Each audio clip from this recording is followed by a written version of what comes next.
Bonjour, bonjour, bonjour, bonjour.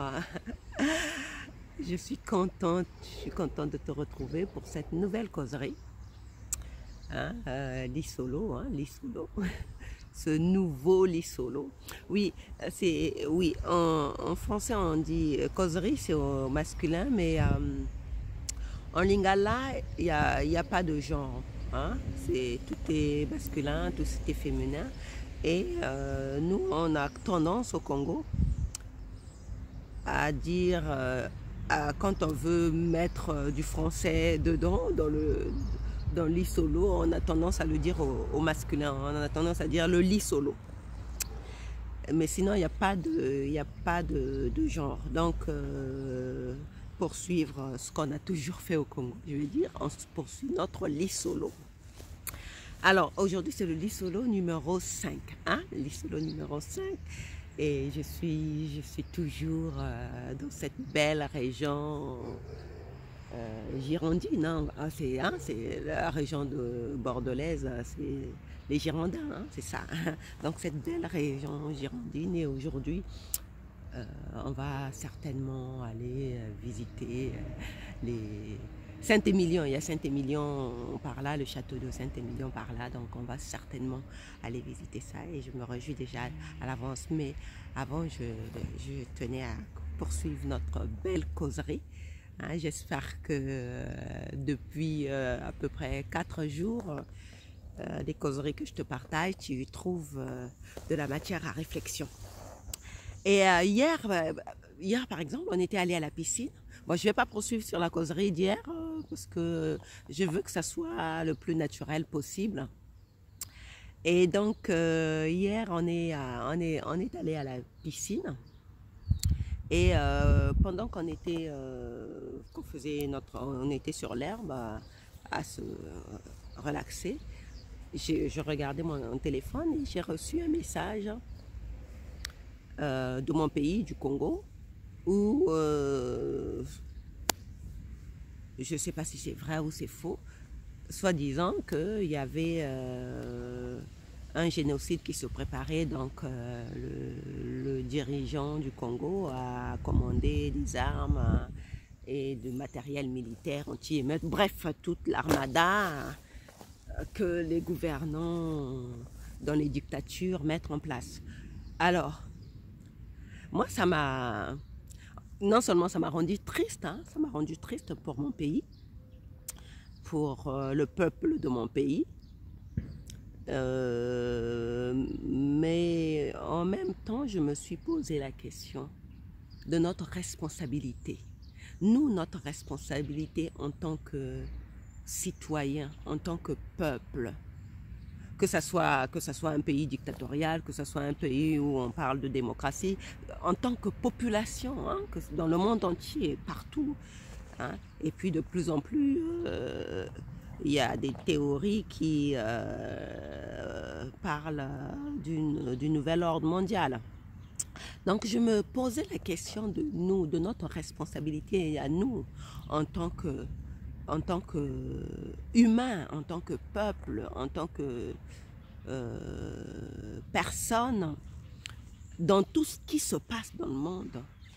Est-ce que, d'une certaine manière, par notre passivité, voilà, c'est ça, par notre passivité, nous n'avons pas contribué à créer, mais pas d'une façon délibérée, c'est ce que Abraham Hicks dans ses enseignements appelle une création par défaut. Est-ce que par notre passivité, nous n'avons pas contribué à créer par défaut ce qui se passe aujourd'hui, dans le monde, que ce soit les guerres, que ce soit les génocides, que ce soit les crises sanitaires, peu importe que ce soit les catastrophes naturelles, peu importe ce qui peut se passer, de catastrophique, justement, de catastrophique, de crise, même crise économique. Est-ce que nous, à notre niveau, par notre comportement, par notre attitude, nous n'avons pas contribué d'une façon ou d'une autre à créer ce qui se passe, à créer ce qui se passe dans ce monde. Parce que je me dis, c'est bien beau, hein, c'est bien beau de se positionner en victime, de se dire que les dirigeants de ce monde sont contre nous, ils veulent nous tuer, ils veulent nous massacrer, ils veulent réduire la population. Mais quid de nous, notre responsabilité à nous, qu'avons-nous fait ou n'avons pas fait, voilà. Je vais y arriver. Que n'avons-nous pas fait qui a fait que les choses se passent ainsi? Hein? Comme dans le couple, je me souviens que mon ex, qui était, quand je l'ai rencontré, il était en procédure de divorce. Et il n'arrêtait pas de fustiger son ex-femme. Enfin, son ex-future. Hein. Il n'arrêtait pas de la fustiger, comme quoi lui il serait le gentil et elle serait la méchante. Et moi je lui disais, tu sais que pour défaire un couple, pour créer un couple, on est deux. Et pour le défaire aussi, on est deux. Donc, l'autre ne peut pas avoir tous les torts et toi, tu ne peux pas avoir raison sur toute la ligne. Tu as sûrement dû adopter une attitude qui a justifié qu'elle se comporte d'une certaine manière et qui a conduit certainement à une situation de crise conjugale qui vous a conduit à cette procédure de divorce. Donc, on ne peut pas toujours, et pour en revenir à nous en tant que peuple, nous sommes dans ce couple avec les dirigeants. Il y a d'un côté nous le peuple qui sommes dirigés et d'un côté les dirigeants. Donc nous formons une espèce de couple. C'est facile de dire que les dirigeants nous font ceci, le dirigeant nous fait ceci, le système nous fait ça, le système nous fait ça. Mais nous alors, est-ce que d'une certaine manière, nous n'avons pas contribué à mettre en place ce système? Je vois souvent, d'ailleurs mon ami hier on en discutait parlant des immigrés, parce que pendant longtemps nous les immigrés, on nous a fustigé comment on appelle, les partis d'extrême gauche, non, les partis d'extrême droite, pardon, pour pouvoir ameuter, attirer des voix, hein, la sympathie des partisans. Ils jetaient l'opprobre, l'anathème sur les immigrés, les immigrés viennent prendre... c'est bizarre, hein, cette conversation aujourd'hui est politique, hein. C'est fou, hein. Mais bon, c'est comme je l'ai dit, hein, c'est sur l'inspiration du moment que je vais faire mes conversations, donc continuons. Donc, je disais que donc nous, les immigrés, pendant longtemps, on nous a fustigé que c'était notre faute si les Français n'avaient pas de travail, c'était notre faute si ils n'avaient pas assez de droits à la CAF parce que nous, on venait prendre leurs droits parce qu'on faisait trop d'enfants, c'était notre faute. Bref, on nous a jeté tous les torts possibles et hier, justement, on en discutait, et moi-même, j'en ai fait l'expérience aussi, parce que je me suis informée, j'ai beaucoup...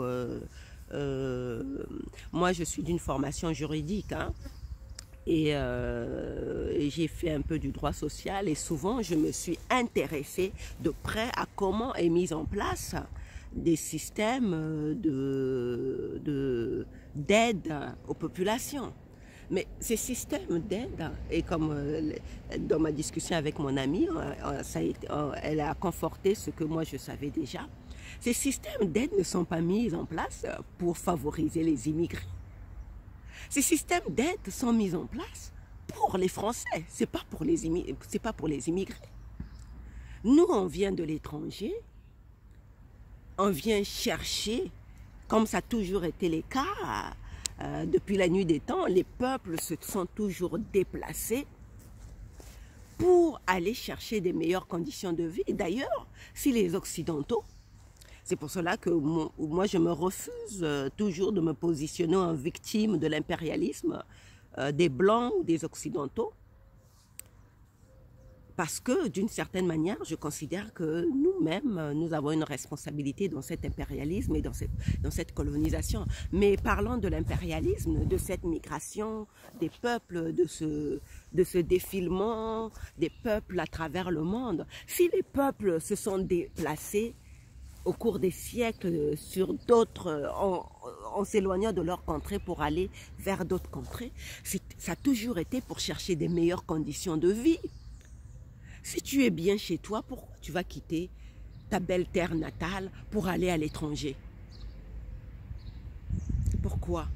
Peut-être pour explorer, mais même quand tu y vas, c'est parce qu'il y a quelque chose qui te dit que là où tu es, tu n'es plus bien. Tu as quelque chose de beaucoup plus grand, de beaucoup plus intéressant à aller visiter. Mais c'est toujours une impulsion de la recherche du meilleur, d'une meilleure vie, d'une meilleure situation. Et j'aime bien le livre. Bon, moi, j'ai beaucoup lu les livres de Paulo Coelho. Hein. Tout ça, ce sont des livres qui m'ont initié, qui ont initié mon élévation de conscience. Donc, mon livre de chevet, et ça, je l'ai lu et relu.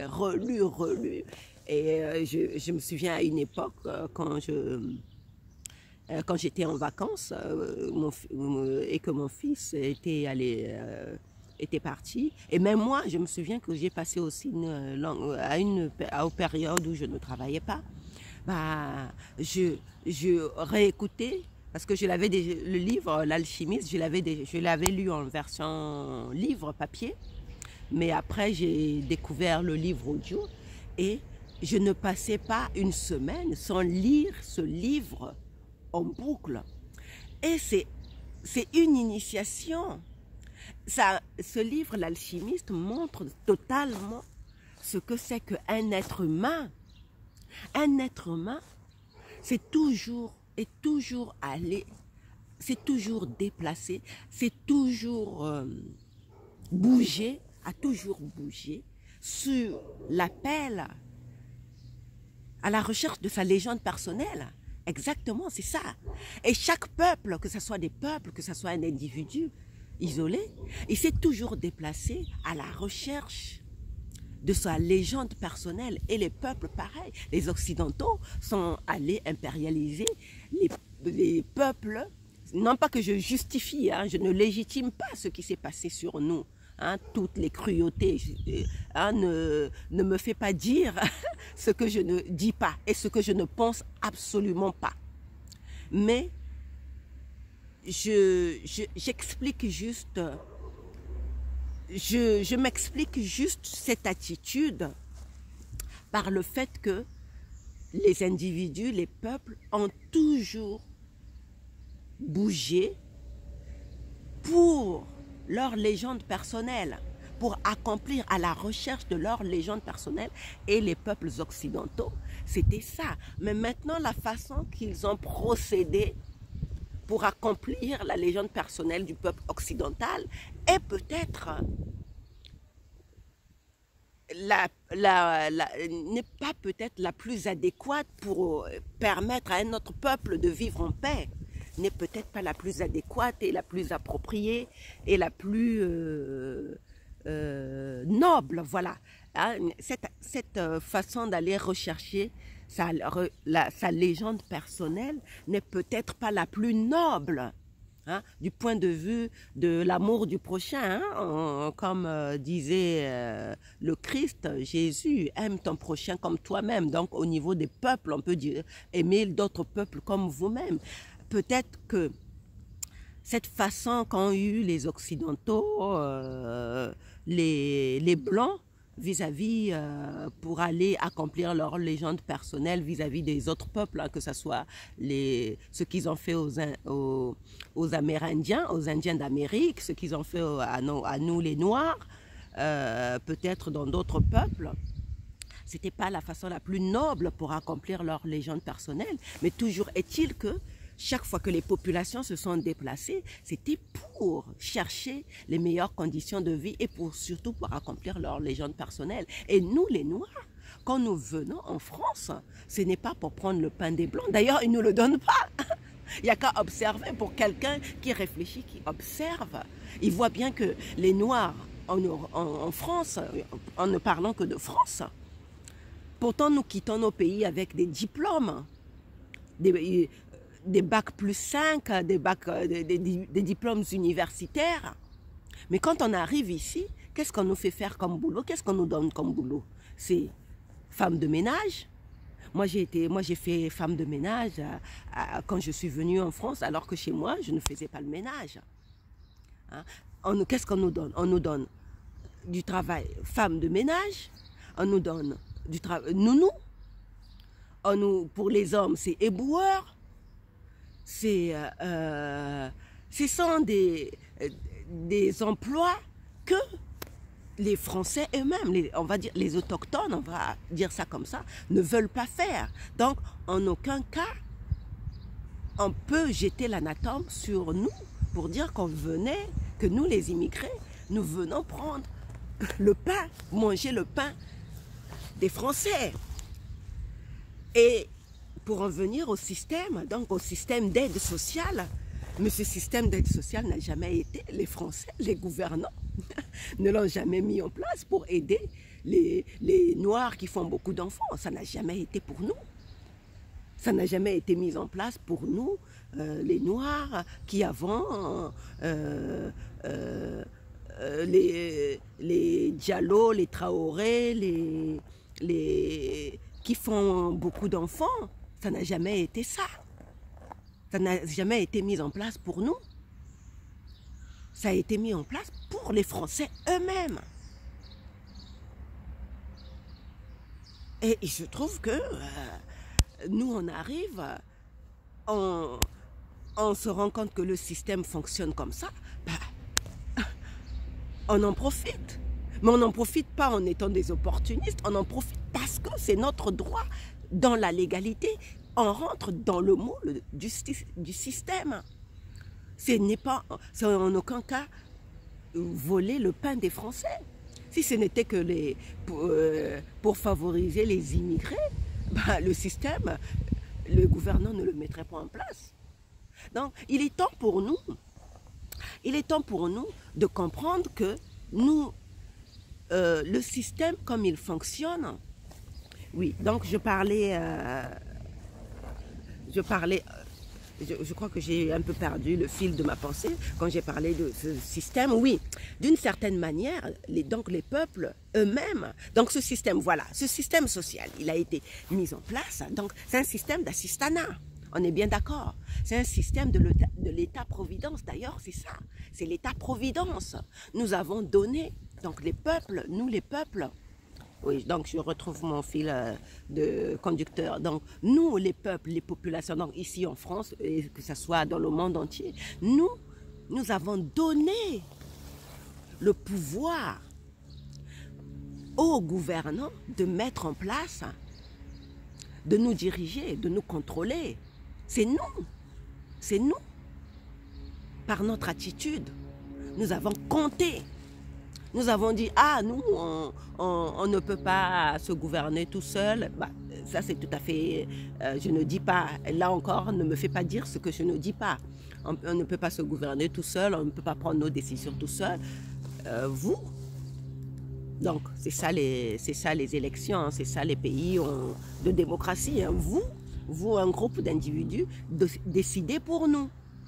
Bon, Pour structurer une société, pour structurer un pays, c'est tout à fait légitime, c'est tout à fait normal. Pour moi, il y a pas de, il y a pas de remise en cause là-dessus. C'est comme ça que ça permet qu'il y ait de l'ordre dans un pays, hein.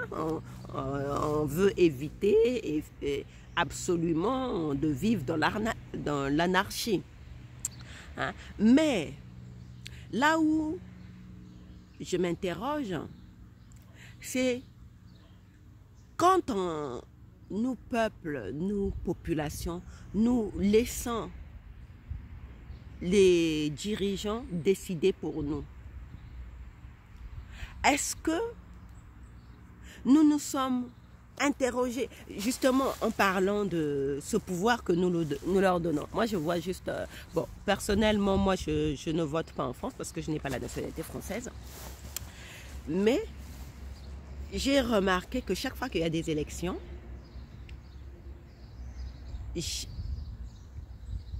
à part quelques personnes peut-être qui s'intéressent vraiment à la politique et qui s'intéressent peut-être aussi à leurs droits, qui prennent le temps de lire de fond en comble le programme de chaque parti qui se propose à la mandature, qui prennent le temps de décortiquer ce qu'on leur propose. La plupart du temps, le peuple en général se contente des meetings, de ce qui est dit pendant les meetings, de ce qui est dit pendant les discours. Donc, quelque part, il y a des informations qui nous ont échappé et dont on n'a pas pris conscience et qui expliquent peut-être pourquoi ce couple, peuple et dirigeant, est arrivé à un moment d'impasse, ne fonctionne plus. Donc, nous, alors je suis à combien? 21 minutes, parce que quand on commence à parler de politique, ça a souvent tendance à être trop long. Moi, j'ai pas envie que ça soit trop long, et même j'ai pas envie vraiment de débattre parce que la politique en général, ça m'intéresse pas, ça m'ennuie, c'est un ennui. Mais ceci dit, ça parle de nous. Donc on est bien obligé de s'y intéresser un tant soit peu si on veut connaître nos droits, hein, rien que ça. Si on veut connaître nos droits, si on veut vouloir réfléchir, penser par nous-mêmes et ne pas toujours critiquer le gouvernement, les dirigeants, ils nous veulent ça, c'est eux contre nous, voilà. Voilà, le propos de cette responsabilité, de cette causerie aujourd'hui, de ce lit solo aujourd'hui, c'est d'éviter qu'on prenne notre responsabilité totale, absolument, qu'on prenne notre responsabilité et surtout qu'on ne tombe pas dans ce piège de eux contre nous. Parce que c'est là, on est perdant sur toute la ligne, c'est pas eux contre nous. Parce que c'est nous qui avons contribué par notre attitude, et j'ai envie de dire notre attitude passive. Et surtout quand je pense au Congo, à cette information que j'ai eue sur, soi-disant, j'en sais rien, hein, moi j'en sais rien, c'est l'information que j'ai eue, soi-disant ces génocides qui se préparent. Hein. Je dis que nous, par exemple, en ce qui concerne le Congo, nous sommes passifs. Hein. Le peuple congolais est passif. Donc, dans cette passivité, bah, il se passe ce qui se passe. Et il entretient malgré lui. Hein. Là encore, je dis, c'est malgré lui. Hein. Hein. Personne ne décide délibérément de se faire gouverner par un dictateur, de se faire gouverner par un tyran, de se faire gouverner par un despote ou quoi que ce soit, que sais-je, de tout type de gouvernance qui ôte les libertés aux personnes. Mais peu importe, dans tous les cas, moi, ce que j'ai envie de dire dans ce lit solo, c'est que nous sommes responsables. Nous sommes responsables de ce qui se passe autour de nous. Nous avons créé d'une certaine manière tout ce à quoi on assiste. Et là, je vais revenir sur la métaphysique, qui est mon terrain de prédilection, parce que moi, ce qui m'intéresse le plus, c'est la métaphysique, et c'est l'élévation de conscience, c'est l'élévation spirituelle, et sur un plan métaphysique. Et ça, c'est Neale Donald Walsch dans son livre « Conversation avec Dieu ». Je pense que c'était dans le 3e tome. Donc, je t'invite vivement, si tu connais ce livre, à relire ce livre. Justement, il explique tout ce qui se passe au niveau géopolitique. Et moi, à l'époque, je ne comprenais pas trop. Et puis, comme ça parlait de géopolitique, ça m'ennuyait un peu. Parce que, comme je te dis, je n'aime pas. La politique m'ennuie. Mais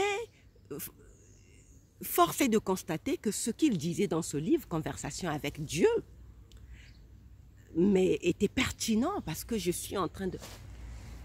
Salut! Allez, à plus tard!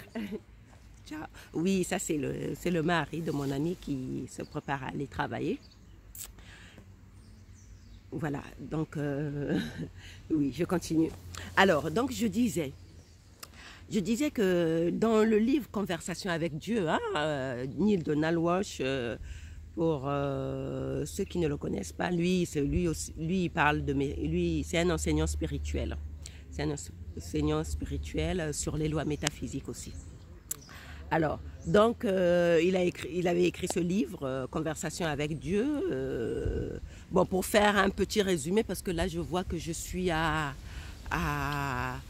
26 minutes. Là, pour faire un petit résumé rapide, Neale Donald Walsch a eu beaucoup de difficultés dans sa vie. Et il a perdu son emploi, il a divorcé de sa femme, il avait un emploi prestigieux de journaliste et tout, reporter, je ne sais plus si c'était reporter, mais il était journaliste, il avait un emploi prestigieux et il a tout perdu et il s'est retrouvé presque SDF, à même manger dans les poubelles. Moi, j'ai vu le film, ça m'a vraiment touchée. Et bien sûr, j'avais déjà lu le livre, la trilogie.